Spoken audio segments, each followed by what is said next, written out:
नमस्कार, निहारिका आपकी भाभी जी। और आपकी भाभी जी एक बार फिर से चुनावी मैदान में निकल चुकी हैं और आज के चुनावी मैदान में अब बात हो गई है भाई, मतदान है 6 तारीख को, है ना। बहुत सारे जगह पर 6 तारीख को पहले चरण का चुनाव है, मतदान है। और ऐसे में जितना पार्टी है, जितना गठबंधन है और जितने नेता है, सबका प्रचार जो है वो अपने अंतिम चरण में है। और ऐसे में ये जानना बड़ा जरूरी है कि किस पार्टी ने और किस गठबंधन ने या किस नेता ने सबसे बढ़िया अपना प्रचार किया है। काहे कि जैसा प्रचार रहेगा वैसा ही लोगों का विचार बनेगा, उसी आधार पर मतदान होगा।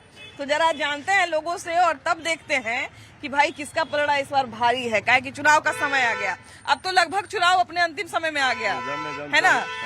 जितने नेताजी हैं सब दिल्ली छोड़ के जो है वो बिहार आ गए, बिहार में प्रचार कर रहे हैं। किन्हीं का रोड शो हो रहा है, किन्हीं का जनसभा हो रहा है, किन्हीं का रैली हो रहा है, कहीं पोस्टर, कहीं बैनर, कहीं प्रचार। फोनों पर लोग दिन भर में 4 आदमी फोन कर रहा है ना। किसका प्रचार इस बार सबसे बढ़िया लगा? सबसे बढ़िया प्रचार एनडीए का, मोदी जी का प्रचार सबसे तगड़ा है, इसमें कोई दोहराई नहीं है। उसके साथ साथ जो भी प्रत्याशी खड़े हैं हमारे बीजेपी से, सबका उनका प्रचार सबसे तगड़ा है। आपको किसका प्रचार सबसे बढ़िया लगा भैया? हमारे संजय भैया, संजय गुप्ता जी कुम्हरार विधानसभा से खड़े हुए हैं बीजेपी से, उनका प्रचार सबसे अच्छा है। और हम लोग इस बार गठबंधन, कौन सा गठबंधन का प्रचार सबसे अच्छा लगा? एनडीए सर, एनडीए का गठबंधन सबसे ऐसा उन्होंने अपने प्रचार में क्या किया कि वो अच्छा लगा? अभी देखिए, जो उनका एक तो हम लोग देखे कि एनडीए में जो कैंडिडेट का सिलेक्शन है, अगर हम अपने क्षेत्र की ही बात करें कुम्हरार में, तो संजय गुप्ता जी को उन्होंने इस बार खड़ा किया है। बहुत युवा हैं और बहुत घूम रहे हैं। लोग ये भी कहते हैं कि कैंडिडेट का सिलेक्शन जो है वो गड़बड़ा दिया है इस बार बीजेपी, कुछ नुकसान हो सकता है। वो तो बड़े लोगों की बड़ी बात है, लेकिन हम लोग जमीनी तौर पे जो लोग हैं यहाँ पे, वो यही कह रहे हैं कि इस बार जो युवा एक कैंडिडेट दिए हैं, तो क्षेत्र का भी पहले भी काम हो रहा था, ऐसा तो नहीं है, हम लोग अच्छे से ही थे, लेकिन अभी उम्मीद बढ़ गया है। क्योंकि एक युवा कैंडिडेट आए तो उम्मीद बढ़ गया है बहुत। ये भी देख रहे हैं सर भैया कि इस बार चुनाव प्रचार के लिए गाना भी बड़ा बेजोड़ बना है सब। बहुत अच्छा है। और सबसे अच्छी बात है कि बीजेपी का जो जीत है, बढ़ता चले बिहार, वो खुद में ही सबको जोड़ रहा है। और जहां तक इसकी बात है, जाति के आधार पे जो वोटिंग करती थी बिहार की जनता, उसके लिए बीजेपी ने बहुत अच्छा काम किया है कि जाति विशेष चुनाव वो टिकट दे करके एक युवा संगठन से युवा नेता को चुना है। गठबंधन और कौन नेता जो है इस बार चुनाव प्रचार में सबसे ज्यादा मेहनत किए हैं? इस बार एनडीए के प्रत्याशी ज्यादा मेहनत कर रहे हैं, क्योंकि सभी दरवाजे सभी घर में जा रहे हैं। ऐसा कभी कहीं देखने को सुनने को कभी नहीं मिला है। लोग सिर्फ भाषण देते थे लेकिन दरवाजे तक नहीं पहुंच पाते थे। लेकिन पहली बार, चाहे वो पार्क हो, चाहे वो गली हो, मोहल्ला हो, हर दरवाजे पे लोग जा रहे हैं और निवेदन कर रहे हैं अपने प्रत्याशी को जिताने के लिए, और घूम को वोट मांग रहे हैं, ताकि बिहार का जो मिशन है बढ़ता बिहार, वो पूरा हो। किसके गठबंधन, कौन सा गठबंधन जो है सबसे ज्यादा प्रचार कर रहा है भैया? और प्रचार का सबसे तरीका किसका बढ़िया है? एनडीए का सबसे अच्छा है। एनडीए का? क्यों एनडीए ऐसा क्या कर रही है? जातवाद नहीं कर रही है। जातवाद नहीं कर रही है। आरजेडी का भी तो देखिए उम्मीदवार सब एक से एक गाना उना सब बना रहे हैं। अपभ्रंश गाना है। कौन सा गाना? अपभ्रंश? हाँ। क्यों उनके गाने में ऐसा क्या है? बढ़िया तो भोजपुरी मगही सब्जी में बना रहे हैं। वो तो बोलना भी नहीं चाहिए ऐसा, जैसा गाना बोलना भी नहीं चाहिए। नहीं तो वो लोग तो बोल रहे हैं कि अब समर्थक बना रहा है, तो हम कैसे रोक लें उनको? उनकी अपनी इच्छा। कैसे है भैया? बढ़िया। अब तो चुनाव प्रचार में सारे नेताओं ने अपने आप को झोंक दिया है ना। अब जो रिजल्ट आना होगा 2 दिन के अंदर में, आधा जगह पे तो हो जाएगा है ना, और बाकी आधे जगह पे 11 को फैसला हो जाएगा। बहुत सारा अलग अलग तरीका, अब जैसे मॉडर्न युग आ गया, डिजिटल युग आ गया, सोशल मीडिया आ गया, तो अलग अलग तरीका लोगों ने अपनाया है ना। अब तो दिन भर में 4 बार फोन आ रहा है, निकलिए तो बैनर लगा हुआ है, ऐड चल रहा है, यूट्यूब पे भी इतना ऐड चल रहा है, सब जगह है ना। किसके प्रचार का तरीका सबसे बढ़िया लगा इस बार? नहीं, सबने अपना बेच दिया है, ऐसा कुछ नहीं, सब डिजिटल आ गए हैं। बहुत पहले सिर्फ बीजेपी ये काम करती थी, अब सब डिजिटली यूटिलाइज कर रहे हैं। जो भी प्लेटफॉर्म है, फेसबुक, सोशल मीडिया, जो भी है, सबने अपना बेच दिया है, ऐसा कुछ नहीं है। प्रचार में कोई कमी नहीं छोड़ रहा है, कोई कमी नहीं छोड़ रहा है। अब जीते कौन है अलग बात है, लेकिन प्रचार तो सब कर रहा है। इसकी बात हम इसलिए बार बार कर रहे हैं क्योंकि कई बार क्या होता है कि प्रचार से ही जनता का विचार बदलता है।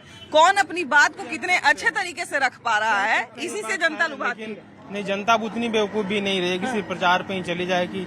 कोई आके डांस कर रहा है, गाना गा रहा है तो उसको वोट दे दे, जरूरी नहीं है। सब समझदार हैं, जो उनको लगेगा कि नहीं बेटर है उन्हीं को वोट देंगे। आप डांस करने और गाना गाने की बात कर रहे हैं, यहाँ कल राहुल गांधी मछली मार के चले गए। सबका अपना तरीका है गैदर कलेक्ट करने का, लेकिन ऐसा नहीं है। पब्लिक को जिसको समझ में आएगा उसी को वोट देगी। ऐसा नहीं है, हम किसी का बुराई नहीं कर रहे हैं, लेकिन हाँ वैसा नहीं है कि लोग मजे लेंगे, आपके तरीके का लोग मजा लेंगे, लेकिन जरूरी नहीं कि आपको वोट दें। पब्लिक होशियार है। अच्छा, हाँ ये बात तो आपने बिल्कुल सही कही है। आपका मजा लोग लेगा, लेकिन आपको वोट नहीं देगा। क्योंकि अब सोशल मीडिया का जमाना आ गया है, तो हम भी कुछ वीडियो आते रहता है ना, तो हमको वीडियो देखने से ज्यादा उसका कमेंट पढ़ने में मजा आता है कि आखिर जनता बोल क्या रही है, इस चीज पे क्या बोल रही है, तो थोड़ा हम लोग को भी आइडिया आ जाता है कि क्या क्या सवाल जनता के मन में उठता होगा। आपको क्या लगता है? मने ऐसा तो हो ही नहीं सकता। अभी भैया बोले कि हमको आइडिया नहीं है। मोबाइल खोलिए तो वही चीज बा, टीवी चलाइए तो वही चीज बा, अखबार खोलिए तो वही चीज बा, बाहर निकलिए तो पोस्टर बैनर वही सब चीज के। तो मने इतना प्रचार है, इतना तरीका भी बहुत सारा अब मिल गया है, लेकिन प्रभावित सबसे ज्यादा कौन कर रहा है? दमदार सबसे कौन है? देखिए मैडम, सबसे दमदार तो लगभग सभी लोग अपने तरीके से कर रहे हैं। हाँ। और सबसे अच्छा बेहतर अभी तो हो रहा है यहाँ, तो अभी चल रहा है राजद का चल रहा है, आरजेडी का चल रहा है ना, आरजेडी चल रहा है। के समर्थक गाना भी एक से एक बना रहे हैं, लॉन्च कर रहे हैं। हाँ, गाना तो है पर गलत है। ये बहुत सारे लोग उस पर लिख रहे थे कि आरजेडी के समर्थक के सरकार नहीं बनने देगा। ये जो ऐसा गाना कमेंट कर रहे हैं वो गलत है। हाँ। इस तरह से नहीं होना चाहिए। थोड़ा छवि इससे थोड़ा वो हो छवि जाता है। खराब होता है। इसी से पता चलता है कि आप जनता आप के लिए भले ही उनके फैन है इसलिए वो बना रहे हैं, जी, जी, लेकिन जी। वो उनके अगेंस्ट में काम कर जाएगा। जी, ये जी। थोड़ा समर्थकों को हमको लगता है ना कि अभी के समय में, क्योंकि समर्थक देख के लोग अंदाजा लगाएंगे कि पार्टी कैसा है या नेता कैसा है, इसलिए समर्थकों को अभी चाहे वो किसी भी पार्टी के हैं बहुत संयमित रहना पड़ेगा और बहुत ही अच्छे तरीके से, क्योंकि आप ही जनता के बीच में जाइएगा तो पार्टी की क्या विचारधारा है, पार्टी का क्या महत्व है, ये आप दिखाइएगा, है कि नहीं? मैम हमको लगता है देखिए, ये हम लोग जरूरी तो है। चाहते हैं कोई भी बने काम अच्छा करे, हाँ, बिल्कुल, बिहार को बिल्कुल। आगे बढ़ाए, हाँ। बिहार को आगे ले जाए। कोई बने उससे कोई दिक्कत नहीं, फर्क पड़ने पड़ता है, पर जो भी बने अच्छा काम करे, बिहार का अच्छा विकास हो, अच्छा हो, हम लोग तो यही चाहेंगे। बिल्कुल बिल्कुल, बहुत जरूरी है ये। अच्छा ये बताइए कि अभी जो है वो लगभग अंतिम चरण में पहुंच गया चुनाव सबका, है ना? अभी तो कुछ जगह पे चुनाव होगा, लेकिन हमको लगता है कुछ जगह पे कल से जो है वो बंद हो जाएगा, 5 बजे के बाद से बंद हो जाएगा लगभग आधे क्षेत्र में। अभी तक क्या लगता है सबसे ज्यादा प्रभाव जनता के मन पर किसने डाला? सबसे ज्यादा प्रभाव संजय गुप्ता ने डाला है। मैं इसलिए बताना चाह रहा हूँ कि प्रशांत किशोर एक कैंपेन कंपनी है, वो इंटरनेट फोन इस पे ही वो सिर्फ डिपेंड करते हैं। लेकिन देखिए उनके चीज को भी नकारा नहीं, इसलिए नकारा नहीं जा सकता क्योंकि वो स्ट्रेटजी बनाने के लिए ही जाने जाते हैं। इसीलिए मैं आ रहा हूँ कि उनका एक चुनाव रणनीति है कि आरजेडी की बी टीम बन के और लोगों को बरगला के कुछ वोट काट लेते हैं। ना आप देख लीजिए, उन्होंने कहा था कि राघोपुर से चुनाव लड़ेंगे तेजस्वी के खिलाफ, ताल ठोक के कहा था। आज कहाँ चल गए, मैदान छोड़ के भाग गए। वो सिर्फ यहाँ पे वो सिर्फ कायस्थ वोट को बांटना चाह रहे हैं, सिर्फ जात पात पे। ठीक है, वो कैंपेन की कंपनी है, उन्होंने कैंपेन करके बस चलाना है। अगर जमीनी नेता पे आप देखोगे तो वो उनकी जो जनसभाएं हैं और जो संजय गुप्ता की जनसभा है वो उनके सामने वो कहीं नहीं ठहरती, 10% भी नहीं। आगे ही ना, आगे क्या करते हैं आप? मैं भी स्टूडेंट हूँ। स्टूडेंट है, तो अभी किस चीज की पढ़ाई कर रहे हैं? अभी बस जनरल कंपटीशन में ही हूँ। जनरल कंपटीशन में है। अभी तो देखिए कि युवाओं को लुभाने के लिए बहुत सारा स्कीम लोगों ने जो है लॉन्च किया। कुछ लोगों ने किया अभी डोमिसाइल, देखिए चुनाव के ठीक पहले ले आए क्योंकि उनको थोड़ा डर था सरकार को।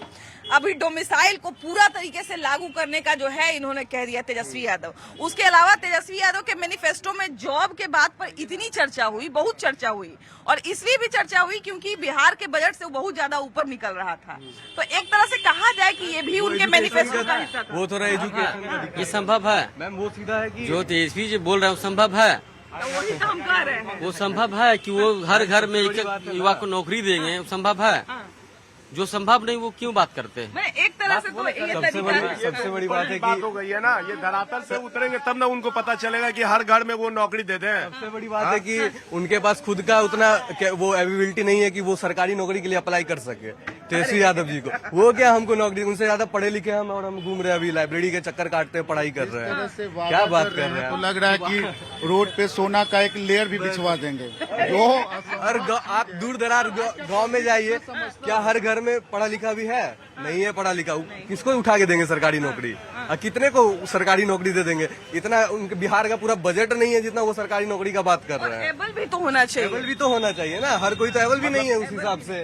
कहने का फिर वही है कि हर घर से उठा के दे देंगे, जो पढ़ा लिखा भी नहीं है उसको भी जॉब में बैठा देंगे, तो फिर तो आगे देश कहाँ जाएगा? आप ही सोचिए। जो पढ़ा लिखा एजुकेटेड है उसको ना जॉब देंगे, क्या अनएजुकेटेड को भी हम किसी को भी जॉब दे देंगे? हम इस बार देख रहे हैं ये इसकी शुरुआत बिल्कुल सही बात है कि 2014 में जब नरेंद्र मोदी के प्रधानमंत्री के रूप में लॉन्चिंग हुई थी तब की बात थी, लेकिन अब वो सारी पार्टियां वो गणित अपना आ रही है जनता को प्रभावित करने के लिए। अभी हम देख रहे हैं कि पहले इतना इंटरव्यू नहीं देते थे तेजस्वी यादव, लेकिन अब लंबा लंबा पॉडकास्ट भी कर रहे हैं। हाँ, ये भी एक तरीका है। वो भी अब कॉपी करना चाह रहे हैं, दूसरे नेता को देख रहे हैं। नहीं, ये चीज तो ठीक है, राजनीति में सीखना जरूरी है, बड़े नेताओं से सीखना चाहिए। वो सीख रहे हैं, अच्छी बात है, लेकिन वो उनका जिस हिसाब से मैनिफेस्टो है वो तो सीधा सीधी जनता नकार देगी। उसमें ऐसा वो निकाले हैं कि कोई मानने के लिए तैयार ही नहीं होगा कि ये हो सकता है कभी धरातल पे। हाँ, नीतीश कुमार जी काम किए हैं और वो काम दिखता है, रोड पे दिखता है। अब पटना को जाम से बहुत ज्यादा मुक्ति दिला दिए, स्टूडेंट को रोजगार दे रहे हैं, पिछले बार भी रोजगार दिए, अभी 1.5 लाख वैकेंसी दे दिए, 3 साल में 1.5 लाख टीचर का बहाली कर दिए, पुलिस का लगातार वैकेंसी आ रहा है। सरकार तो काम कर रही है, बिल्कुल काम कर रही है। देखिए, हर सरकार कुछ पॉजिटिव लोग सोचते हैं, सरकार बहुत ज्यादा, जनता कभी संतुष्ट नहीं हो सकती है सरकार से, ये तो है, लेकिन यहाँ है ना कि बेस्ट और बेटर, ठीक है ना, तो बेस्ट तो कोई बन ही नहीं सकता यहाँ पे, बेटर ही ऑप्शन ठीक है, उससे ज्यादा नीचे नहीं जाना है हम लोग को। 90s के दशक का कहानी हम लोग दादा से सुने हुए हैं, पापा से सुने हुए हैं, तो उस हिसाब से नहीं देखना है बिहार को। तेजस्वी यादव एक ये भी बार बार अपील करते हैं कि जो दादा आपकी कहानी सुनाते हैं या नाना आपकी कहानी सुनाते हैं उस पर यकीन मत करिए, हम युवा हैं तो हम कुछ बेहतर करेंगे। नहीं, उन पे यकीन करने लायक वो है ही नहीं। कैसे यकीन करें? वो बोल रहे हर घर सरकारी जॉब दे देंगे। कैसे दे देंगे वो सरकारी जॉब? उन पे यकीन करने का कोई बात ही नहीं है। कहाँ से देंगे वो? लेकिन एक वो कहाँ से तो दावा करते हैं ना। भी एक बहुत बड़ा मुद्दा है मैडम। अभी क्या हम लोग जो इधर देख रहे हैं, जब थोड़ा छोटे थे तो हम लोग कभी स्टेशन पे उतरते थे, रात में 11 बज जाता था, 12 बज जाता था, तो गार्जियन लोग रोक लेते थे कि नहीं अब सुबह में जाएंगे। आज हम लोग 1 बजे 2 बजे रात में भी घर आ जाते हैं। कुमार के टाइम में आप माइक लेके आज घूम रही हैं, लेकिन 90s के दशक का याद कीजिए, IPS की पत्नी सेफ नहीं थी। आज आप नीतीश कुमार के बदौलत ही हैं कि इतनी महिलाओं को रोजगार मिला है। आप माइक लेके बिजनेस व्यापार तो कर रहे हैं ना। हमको क्या है कि अगर हम थोड़ा बहुत इनकम है हमारा, तो हम उस इनकम के साथ सुरक्षित रहें। अच्छा, इस बार चुनाव में सबसे ज्यादा दमदार प्रचार किसने किया? किया एनडीए किया है। एनडीए किया। रोड शो भी करवा लिए मोदी जी को बुला के। ना वो है उतने नहीं, और एनडीए किया प्रचार, एनडीए का पोजीशन लगता भी कि ठीक है। राहुल गांधी भैया मछली मार के चले गए तो उनका पोजीशन नहीं सुधरेगा। देखिए यही सब देखिए, लूज पॉइंट नेता को यही सब है। थोड़ा रिजर्व भी रहना चाहिए, काम भी करना चाहिए, मतलब अपना ग्रेस बना के रखना। हाँ, नहीं रखेगा तो कैसे होगा? स्कूल में टीचर का नहीं होता है, स्कूल में भी जो टीचर रिजर्व रहते हैं उनसे बढ़िया ये करता है, उसका रिपुटेशन ठीक है। अभी मछली मारने के लिए कूद जाएंगे, करेंगे, मैंने ये शो करने से नहीं कुछ होता है। मतलब ये हमको लगता है शायद उन्होंने इसलिए किया होगा क्योंकि उनके साथ मुकेश सहनी भी थे जो मल्लाह समाज की राजनीति करते हैं, तो हो सकता है कि उस समाज के वोटर को आकर्षित करने के लिए तो मैंने वो अच्छा नहीं है। इनको करना चाहिए अपना स्टैंडर्ड लेवल का जो काम होता है सो करना चाहिए। जैसे मोदी जी जाते हैं मिथिला में, तब मिथिला वाला पाग पहनते हैं, मखाना वाला पहनते हैं। हाँ, तो ये वही किए तो कुछ तो बढ़ेगा, बढ़ सकता है। कम से कम नाविक का 10 गो जाल है, 10 गो आदमी वो तो दे ही देगा, जाल में फंसेगा। हाँ, वोटर जाल में फंसेगा। जी हाँ। तो आप क्या कहते हैं भैया, मछली मारने का फर्क नहीं पड़ेगा? वो मछली मार सकते हैं, कुछ नहीं कर सकते हैं। वो मछली प्रधानमंत्री नहीं बन सकते हैं? नहीं, उनके हाथ में है ये नहीं बनने का। प्रधानमंत्री बनना नहीं है, उसमें नॉलेज नहीं है प्रधानमंत्री बनने का। ग्रेविटी वाला भी चाहिए, ग्रेविटी चाहिए उसको। ये नहीं कि जहाँ पाए वहाँ पड़ गए, सो गए, पानी में हिल गए, उससे नहीं होगा। अब मोदी जी में ग्रेविटी है, उनमें ग्रेविटी नहीं है। नहीं है। अब पानी में हिल गए, कभी कुछ बोल देंगे, कभी कुछ बोल देंगे, तो उसको सोच समझ के बोलना ताकि पब्लिक इम्प्रेस नहीं हो। माने पब्लिक तो आजकल प्रभावित, तो पब्लिक तो सब समझदार है ना, क्या सही बात कर रहे हैं या नहीं कर रहे हैं। वो तो समझती है पब्लिक। बिल्कुल बिल्कुल बिल्कुल, हाँ, बिल्कुल, बिल्कुल। तो इनको पब्लिक अभी हमको लगता है कि जिनके पास भी मोबाइल है, जिनके पास भी कोई भी मीडिया का माध्यम है, चाहे वो मोबाइल हो, चाहे वो टीवी हो, चाहे रेडियो हो, चाहे कोई भी चीज हो, वो जागरूक नहीं हो ऐसा हो ही नहीं सकता। वो सबके काम से परिचित है कि नहीं? जी हाँ, तो पब्लिक तो अभी तो बहुत सा नेता से ज्यादा एडवांस तो पब्लिक है, समझदार है।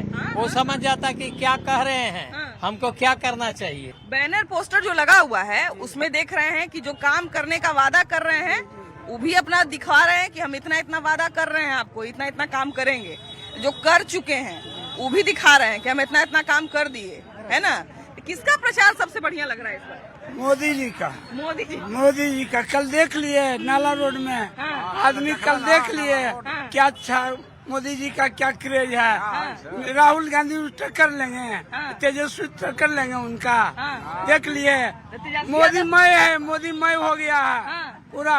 नीतीश कुमार को लोग पूरा अंदर तक जान गए हैं। अभी बीच में तेजस्वी यादव कटाक्ष कर रहे थे कि मोदी जी जहाँ आते हैं, अमित शाह जहाँ आते हैं, वहाँ तो दुर्गा पूजा पंडाल जितना भी भीड़ नहीं लगता है। ना भाई कहाँ लगता है? कल भीड़ दिखा, आप लोग नहीं गए थे वहाँ? गए थे, देख पता चल गया होगा। आप लोग जैसे कहिएगा देर बात के न मानिएगा। आप लोग तो देखे होंगे न कि कल क्या नाजरा था। आप लोग जो बोलिएगा वो बात अंतिम बात होगा। हाँ, वही बता रहे हैं। कुम्हार की जनता भी मन बना लिया है, कोई आवे कोई जीते, समझे कि नहीं। यहाँ कमल खिलेगा एकदम पूरा बहुमत के साथ खिल रहा है। अच्छा, इस बार क्या लगता है? इस बार इतना आदमी जितना प्रचार करना था, अनुमान लोग लगाते हैं कि मैंने एनडीए जितने करेगा। आप देखिए क्या होता है अब तो। हाँ, बाकी सारा इतना पॉलिटिकल पार्टी सब इतना मेहनत कर रहा है। भाभी जी बहुत है लोग, समझे? तो उसे रहने का अपना अपना क्रेज है ना। कर रहा अंतर है कि नहीं? आप लोग को समझ में आ रहा है? कोई कह रहा घोषणा कर रहा, ये कर रहा सब। इस बार के चुनाव प्रचार में देख रहे हैं हम लोग बहुत जगह पर भाई जो है वो भतीजा के विरोध में, भतीजा जो है वो भाई के विरोध में, पिता जो है वो बेटा के विरोध में, बेटा जो है वो पिता के विरोध में प्रचार कर रहे हैं। मतलब एक तरह से भाई, हाँ ये भी है। भाई का विरोध में सबसे बड़ा आजकल क्वेश्चन है कि भाई के विरोध में खड़ा हो गया अगेंस्ट। वो उसका कान खींच रहा है, वो उसका वोट खींच रहा है। तेज प्रताप ने भी अपने चुनाव प्रचार में कोई कमी बात नहीं की है और ये अभी एक बहुत बड़ी बात है। अभी हम आज उनका एक पोस्टर देख रहे थे, बहुत अच्छी बातें उसमें उन्होंने लिखी हुई थी। इस बार के चुनाव में सबसे ज्यादा प्रभावशाली तरीका चुनाव प्रचार का किसका रहा? नहीं, देखिए क्या है कि एनडीए बहुत बड़ी संस्था है, बहुत बड़ी पार्टी है। उनके पास तमाम साधन भी है और तमाम नेता भी है और विद्वान नेता भी है। तो वो तो अपने ढंग, और एनडीए की एक विशेषता है कि वो 24/7 सालों भर लगे रहते हैं, एक्टिव रहते हैं काफी, इसमें कोई दो राय नहीं है। दूसरे लोग भी लगते हैं, समय पे लगते हैं, इलेक्शन के समय लगते हैं, तो उसका प्रभाव क्या होता है कि उनको कुछ ज्यादा मेहनत करना पड़ता है।